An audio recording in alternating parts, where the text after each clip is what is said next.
অনেক দোকানদার ভাই টিভিতে ছবি এবং গান চালিয়ে রাখে, অনেকে দোকানে এসে এগুলো দেখে, এতে দোকানদারের কি ধরনের শাস্তি হবে?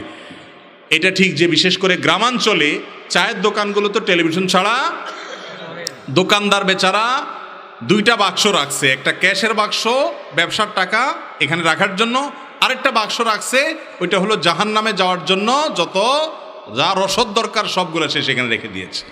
ভালো করে শুনে রাখেন, কোনো দোকানদারের জন্য দোকানে কাস্টমার জমানোর জন্য টেলিভিশন রেখে সেখানে ফিল্ম এবং হারাম অনেক দৃশ্য, মিউজিক, বিভিন্ন খারাপ জিনিস চালানো এটা জায়েজ। কিন্তু এই নাজায়েজ কাজটা আমাদের দেশে অনেকে করে কি করে না?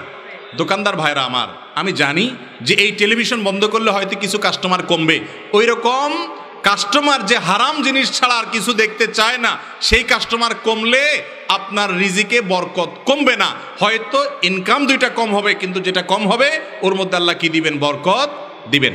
বিধায় এগুলো জায়েজ নাই।